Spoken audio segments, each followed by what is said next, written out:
Hi, this is Sam and welcome to the full fat versions of, as you can see on the screen, 3 ways HTML can access CSS. In this video we're obviously going to explore all of the 3 different ways. We're going to look at the code that they use. We're also going to look at the pros and cons of these and the scenarios in when you should be using each one. But the first thing we need to do is open up our Visual Studio Code program. Obviously, if you're not using Visual Studio Code and using any other programming environment, that's absolutely fine.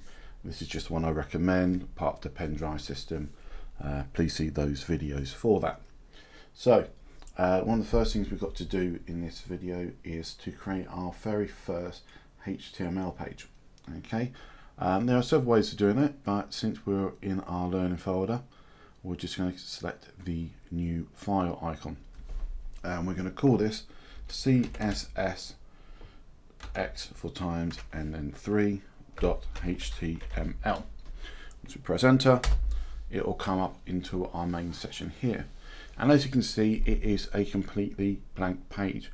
HTML files are simply text files. Okay, so if you don't want to use Visual Studio Code, as I said, you can use even Notepad or any text editor that you like.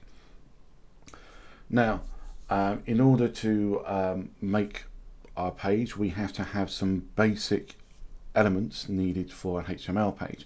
And the easiest way to do that here is to use something called Emmet. There will be videos on Emmet. If you're not sure on how to use it, just follow me along. So the first thing we're going to do is type in HTM. And as you can see, the abbreviations for Emmet are coming up. Emmet is basically an autocomplete. So I'm going to press down on my arrow keys on my keyboard down to the HTML5.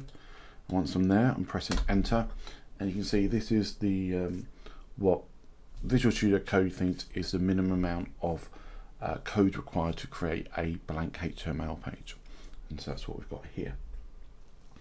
Next thing we need to do is just, well, basically let's just cover the HTML page first.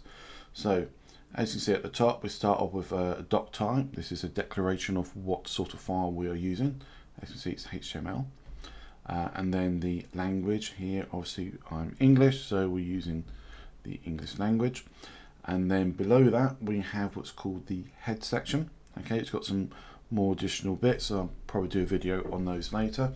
Perhaps the important thing for you at the moment is to know that whatever we write inside this title tag, okay, title element, is what appears in the tab on your web page.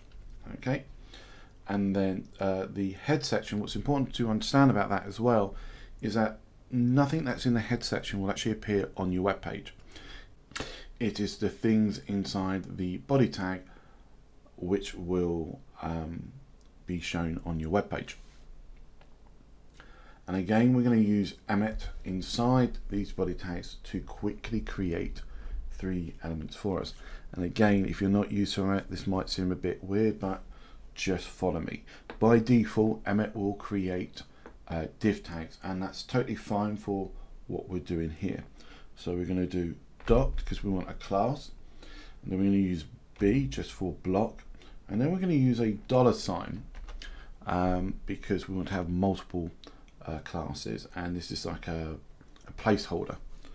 And then we're going to do the asterisk, which is Shift and 8 on the UK keyboard 4 times, and then we're going to press 3, so we have 3 elements.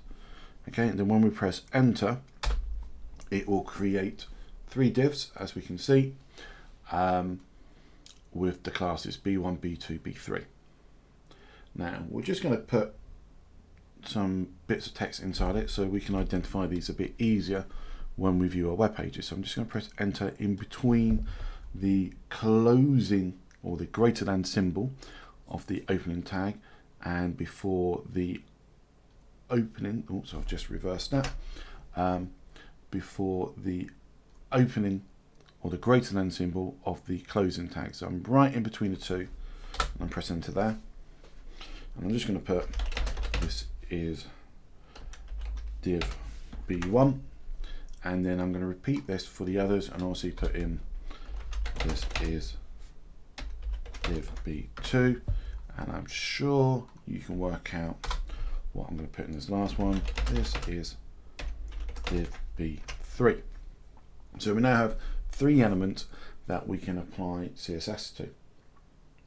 And so the first thing we're going to do is actually see what this page looks like before any CSS has been applied to it. Okay, just so we've got an idea of what it looks like. Now, the other thing we should notice that up here, it's got a circle, a dot. Okay, when I put my mouse up to it, it goes to a cross.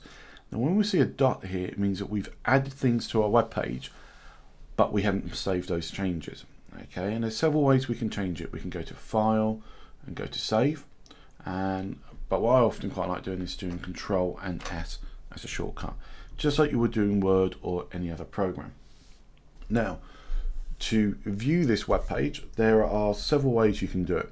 We can use our Windows Explorer to navigate to the page, so we'll do that first. I've got this open, so let me go to Portable Apps. Let's just bring this over. Okay, so this is our Portable Apps page. We go into Documents, go into Websites, Sites, and then I think it should be in Learning, and CSSX3. I can double click on that, and that will automatically open up in my browser. Okay, and you can just see there's just 3 words there. The other way of doing that is using Live Server. Okay, and this is quite a good thing to do. If we right click on there, we can see it says open with Live Server. Now here's the important bit as well. You can see here we've got Alt plus L and Alt plus O. Sometimes when you start up Visual Studio Code, the Live Server shortcuts aren't actually fully functioning properly, or it doesn't come from the menu system. So you have to do Alt L and Alt O together in order to jump start the Live Server. Okay, so we can do that, open that, and what we'll find is now this address here is the Live Server web address. Okay, you don't really need to worry about that, but again we can see the page is being viewed, and that's all we want to see at the moment. So what we want to do now is just close this. We can see there's, in fact, now we're using the Live Server, and this is the good thing about it. Every time we make changes to our files and save it, it'll be automatically updated on here. So what I'm actually going to do is to put this to the left. So if you do the Windows button and the right arrow on your keyboard, you'll put it to the right hand side. Okay, and we can do the same with this. We can Windows and left arrow, put it to the left hand side. Oops, spin those back up, and now we can see the HTML and the corresponding web page that it creates. And as we save it, we can see the changes. The first thing we're going to do here is to create a inline CSS. Okay, so we're going to do this with the B3 one down here. And what we're going to do is that we're going to click just before the greater than symbol, which closes the HTML tag, and we're going to press space, and we're going to type in the word style, because CSS is the styling of a web page. And then we do equals, and then we're going to do double quote, and again notice that 2 things, that in Visual Studio Code it gave me the closing double quote as well. It's important, you must always close your quotes. And you can also see that it's given me some of the properties that I can actually use. I'm just going to use background color, and again, for us living in Britain, I can spell. Unfortunately, HTML is done in the American way, and hence it's with color without the U. So again, I've selected background color. I'm going to press enter, and I'm just going to use a color quite light, which is cornflower blue. And again, you can see as I'm typing, the values are coming up, and I'm just selecting the ones that I want.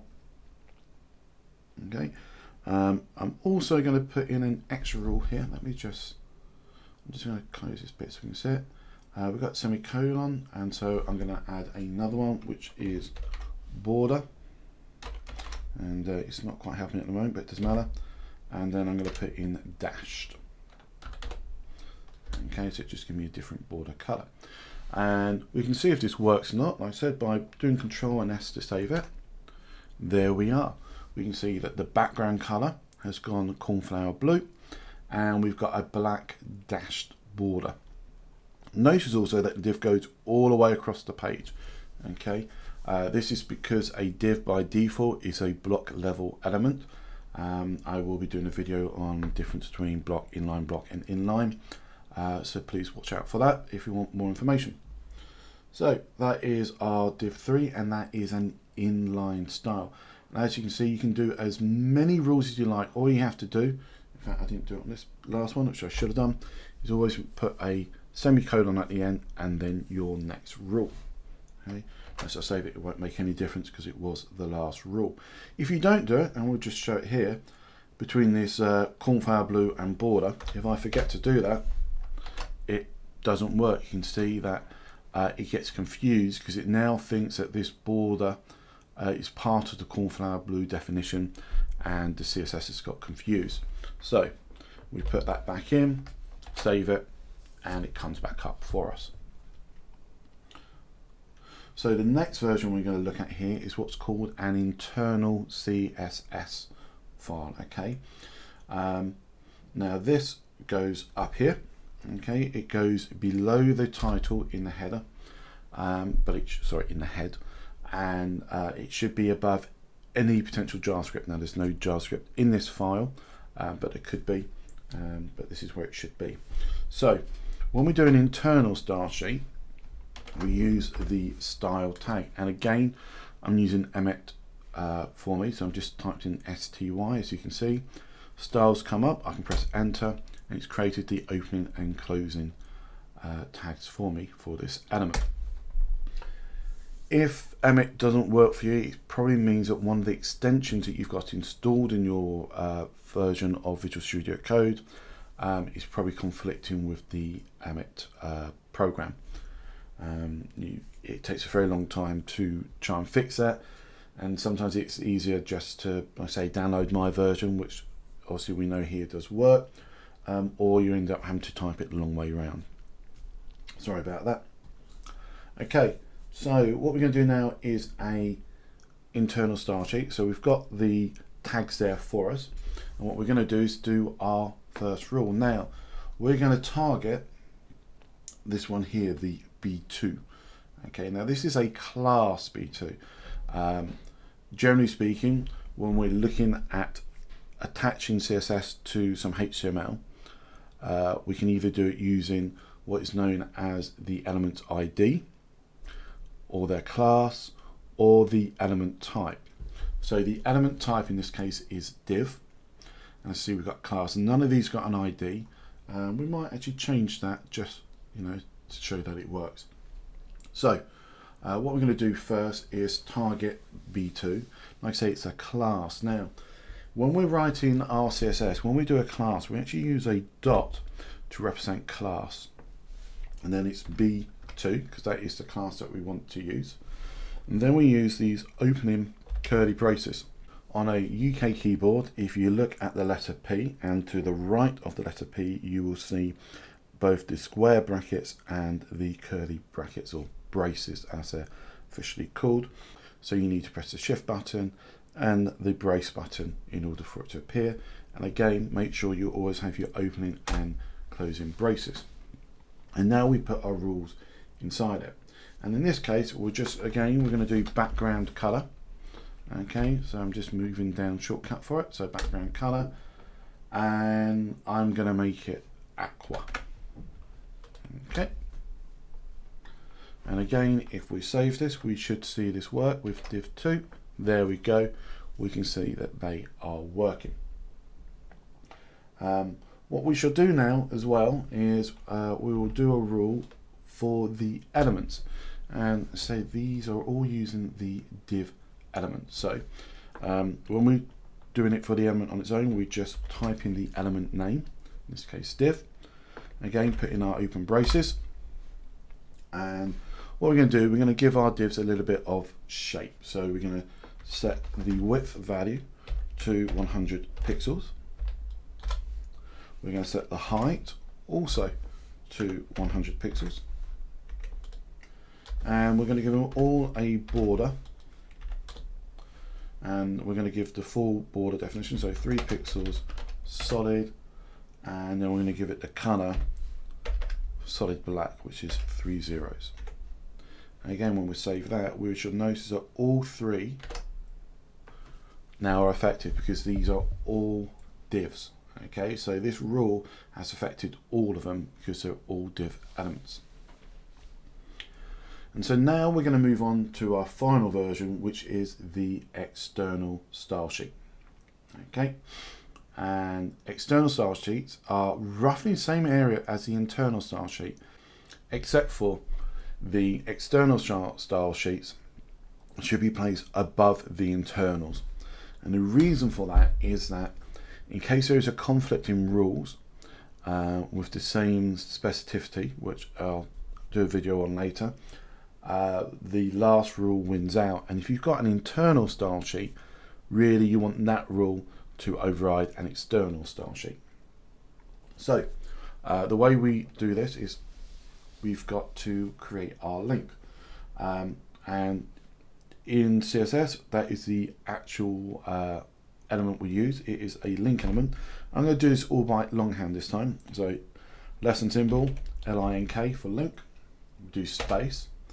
And the important thing here is this term called rel. Okay, that stands for relationship, and it is style sheet we must put in. This is really important. If you omit the relationship or style sheet, even if your links are correct, it will not apply the style sheet rules to your web page. Okay, so please make sure you do put in style sheet. Then we use href. Okay, now we've gone a bit backwards here because we don't actually have a style sheet to link to. So what we're going to do, I'm just going to close that for the moment. I'm going to open up our Explorer. I'm going to right click on the CSS and put in a new file there. And we're going to call this CSSX3.css. Okay, so same name as our HTML file, but with a .css extension because it is a cascading style sheet.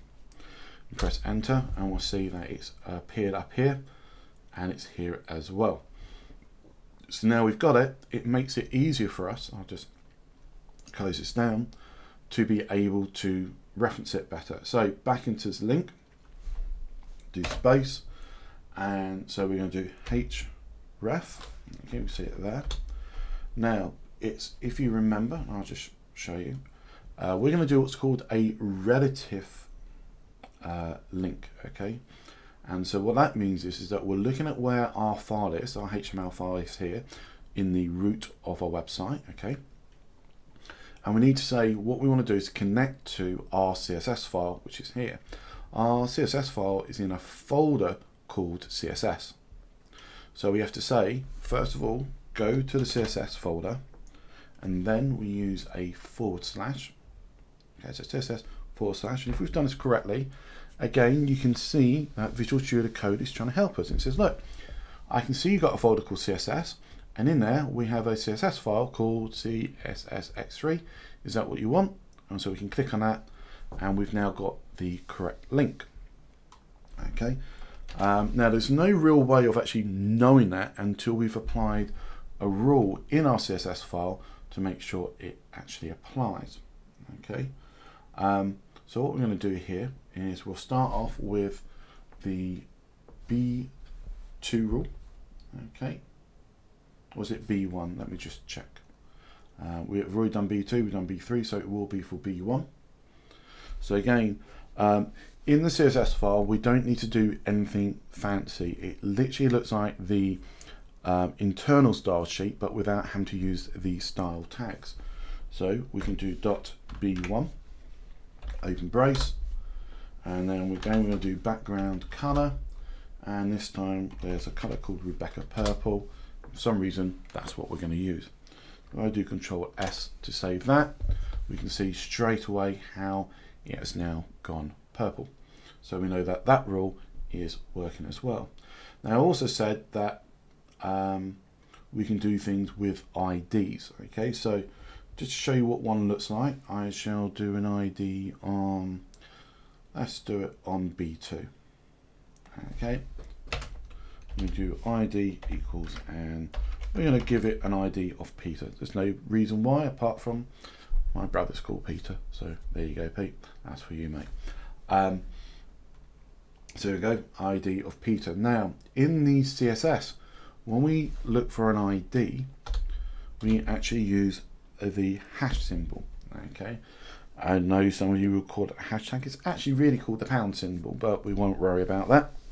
But hash represents the ID, and then we put in the ID value, which was Peter. Again, open braces. And what shall we do? We'll change the color of the text, and we'll make it white, which is hash FFF. Save that, and it did not work. Let's see why that did not work. Let me jump back. That's because you see here we've got the circle in the CSS X3. That means even though I've added the ID, I haven't saved that. So once I save that, there we go. We can see that the text color has turned white. So those are the 3 different ways that we can connect to it. But as I said before, we need to really go through the pros and cons and just sort of double cover the markup of this code. So to do that, we're going to jump through a rather boring PowerPoint. Sorry about that, but these are required. Okay, so just to remind you what the inline CSS looked like. Okay, so this was our inline CSS. And again, let's just have a look at its anatomy. So remember, we used the keyword style. Okay, and then all of the rules are surrounded by double quotes. Each CSS rule follows the same format. We have the property name of the element. Okay, so in this case, the background color. We have the colon followed by the value that we want it to have. Okay, and if we want to have multiple rules in our inline CSS, we use a semicolon to separate the different rules. It also should be noted that it is always in the first part of the element. Okay, so in most HTML elements we have 2 tags: the opening tag, which is this one here, and the closing tag, which normally has the /. Not all HTML elements have an opening and closing tag. That might be one of the reasons why it's always put in the front. So what are the good things about inline CSS? Well, they have God mode. Okay, and what I mean by that is that when you do an inline CSS, it will overwrite any other CSS rule out there on that element unless it has the important tag on it. Again, there will be a video explaining this in a little bit more detail, but that is one of the good things about it. It means that you can always make sure that it looks exactly the way you want it to by using inline CSS. And like I said, that way it gives you the exact formatting that you have. It is also very good for dynamic CSS. So what we mean by that is that there will be times when we will be using something like JavaScript. There'll be times when we want to change the CSS or the formatting of an element whilst that page is being viewed. Think about, for example, if you're doing an online quiz and you put in the wrong answer, they might want to change your text to red. Well, JavaScript is very handy at being able to apply CSS rules on the fly, and that's what it's very good for. It's also good for fixing conflicting CSS rules. Although, as it says, you should never be in this position, because if you write your rules correctly, this won't be the case. But this will happen quite often if you have multiple CSS rules being applied to the same element, especially if they've done in like internal and external CSS rules, and it's very difficult to work out what is being applied to it. You can use an inline CSS to fix that temporary. Okay, and it's okay for just checking, like saying, well, I'm making this page, and what would it look like if I made it look like this? So it's okay just to put it in, go, yeah, that looks all right, and then move the actual code out to where it needs to be. Okay, so it's okay just for trying things out. Unfortunately, there are a lot of things which are bad with this. Okay, so the first one is it will massively increase the file size of your web page. Think about it. We've only done a very small web page, okay, with one element. Imagine though if you had it on a web page that had a whole story with loads and loads of different paragraphs. And that means that every single paragraph would need its formatting the same. You're going to be adding a lot more text to the page in total because you're having to add it to every single element. On top of that, because the file size is longer, that means that the download time will also be a lot longer. It's very time consuming for us as a program because again, we're going through every single element we're creating and having to put the rules in. And this of course therefore becomes extremely tedious because, you know, I'm adding the same rule to the 57 paragraphs that I've got on this page. And that also means that we're going to get tired and we're going to increase loads of errors. Okay, we're going to type things wrong. We're going to, you know, just grammatically, so it won't format it at all. We're going to put in different values. We'll be like, should this text be font size 14? Should it be font size 16? And it's going to go completely off the wall. This will therefore lead to inconsistency on that particular page, and worse still, across our entire website. So we have site-wide inconsistencies as well. Then we have the updating and maintaining, which would be horrible to do. Can you imagine doing a whole website like this? Say you've done 50 pages and each page has got, say, 50 elements. Okay, so that's what, 2,500 rules you've had to write. Okay, and out of those 2,500 rules, 1,000 of them were for paragraph text. And you made all the paragraphs font size 18, and then your boss comes down and goes, site's really good, but the text is too big. You need to shrink it down to font size 14. You're then going to have to go through every single element and change it manually. That is just not a good way to live. The next one we have is it breaks SOC. So SOC is separations of concerns. There will be a video out on that, so please look for that. But essentially it is where we try and say, okay, what are the things that are important? Here we have HTML, CSS, and JavaScript. And we want them as much as possible to be separate from each other in different files, so that if we're working on one piece, we don't accidentally ruin something else. And because with Inline CSS, the CSS is so wrapped up with that HTML, you can't separate it, so it does break separations of concerns. It also breaks teamwork because you've got one file and you need multiple people to work on that file. One person's got to work on it, finish it, and let the next person then work on it. So, you know, you can't have multiple people working on the same file at the same time. And it's also not portable. You know, the way that a lot of web companies make a lot of money, their gravy train as it were, is that they make cookie cutter websites where they've already got the styles and everything laid out, and all they do is just put in people's new information. And because they've got, you know, better set out CSS, it's much easier to apply those rules to them. You can't do that when you're using inline CSS because everything's been coded piece by piece. And so, you know, it means your code is not very portable. So then we had our internal CSS, okay, and it looked like this. And again, it was inside the head, so it's a child of the head element, okay. It also appears below the title, and as you can see here, it should appear below any external CSS rules as well, but above any JavaScript. Okay, on top of that, here we go, we use the style tag to put our CSS in. We start off with the declaration of what element, or you know, what type it is. Here we have the actual element div. Down here we have the class that we're using as well. We'll then use these braces as before, and the actual CSS rules are applied just like we did with the internal, but don't forget we use these braces to enclose the information. So the good things about it, well, because you can use the same rule on multiple elements, especially when you use classes, and element rules, and say we're going to get onto those in another handout, another video. You know, we can have page-wide consistency, so we can use that one rule on multiple elements, saving us a lot of time.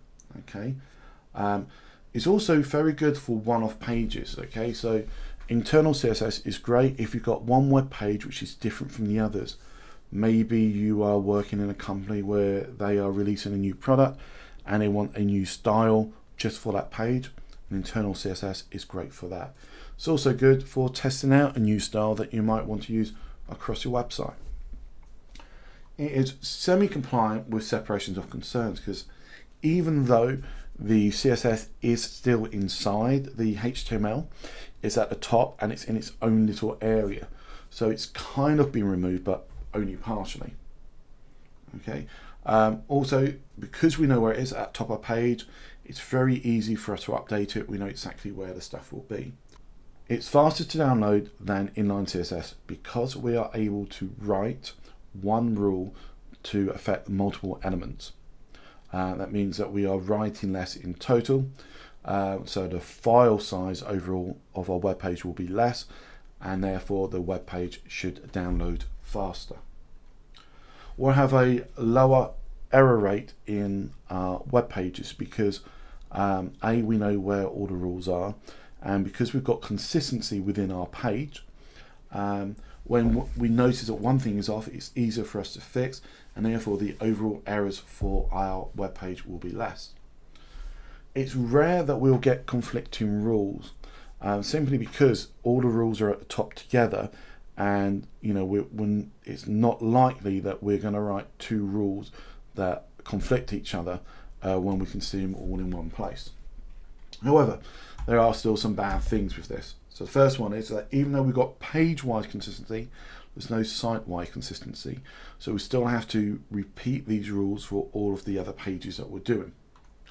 As I said before, it's only semi-compliant with separation of concerns. So even though it's down to positive, it's also a negative to it.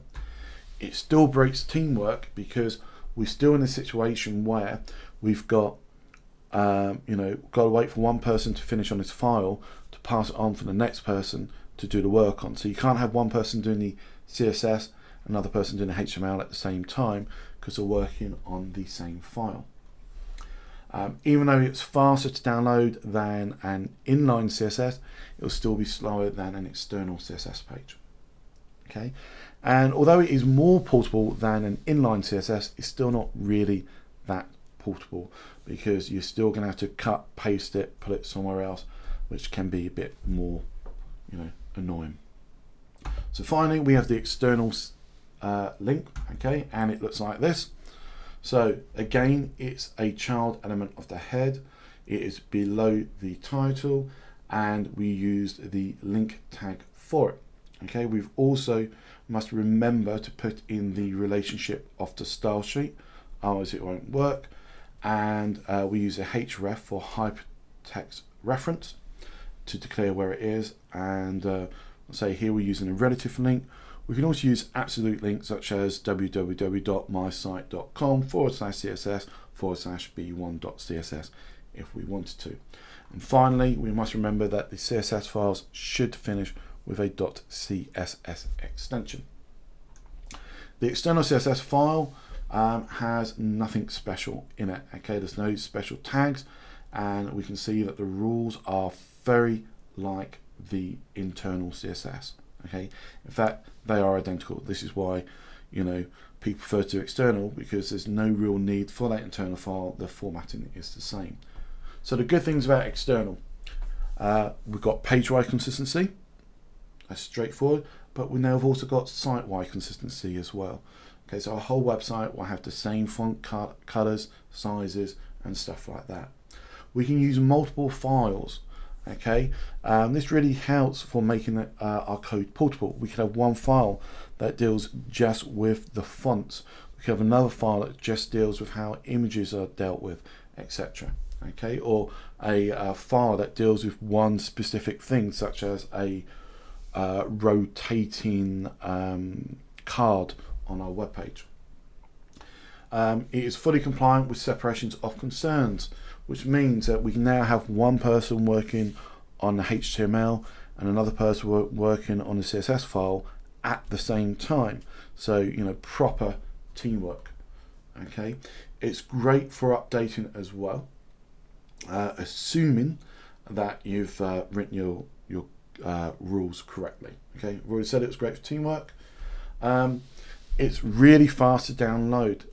It actually allows for parallel downloading, and what that means is that when the browser reads the link to that CSS file, it will continue to download the HTML file, but also start downloading the CSS file as well. So it's downloading technically twice as fast. And of course, it is fully portable because we've now got external files. There's nothing stopping us from using the same files on different pages within a site, and in fact on completely different sites as well. The bad things, well, there's always a few things. Sometimes if you're using multiple files and you've not organized your code correctly, it's not always easy to find a rule that you want to update when you change something on your website. Okay, this is generally down to poor management of your files, but it can be a problem. With that does mean, again, that conflicts can be hard to trace. This is definitely true when you're using multiple CSS files, okay, external links, and you're trying to find out where the rules are coming from different files and which ones are attacking each other. Okay, and then we've got this really minor potential issue, which is if you get the web address wrong, okay, in that link part, you're not going to get a style, and you should know that fairly early when you're checking your code anyway, so it's not a huge one. So when should you use which? So we should use external CSS files whenever we can. Okay, it is done correctly, it's the cleanest method, it allows for teamwork, it allows for portability, and it'll just make your life a lot easier. Okay, we should be using internal CSS for one-off pages. Okay, so for special pages within an existing website, or when we're practicing something new. Okay, you know, perhaps we want to try a new style for a website. We want to see what it will look like, perhaps with a different color or different size, or even a different font face completely. So using internals while you're practicing stuff like that can be a lot easier. It also means that you can see your CSS on the same page as your HTML while you're doing it, so it's quick to do the updates. Finally, inline CSS should only be used for temp fixes. This is when we can use that God mode to say, look, I don't know why this file, why this font is red when it should be green. I'm going to make it green now, and then I can go, you know, so the site is working, and then I can go back and try and find out why or where in the CSS is it turning it red when it shouldn't do. And the only other time is that it should be used when we are trying to dynamically apply CSS while the page is being used by a user. Okay, and again, that is when we are using JavaScript. Okay, I appreciate this is a rather long video. You know, it's well, almost 40 minutes long, perhaps just over 40 minutes long. I hope it's been useful. Like I say, it does cover everything you need to. Remember, if you want a quickie, do check the skinny version. I'm Zen. Please like and subscribe, and don't forget to comment. I can't make these things better unless you guys tell me what to do. So this is Zen, signing off.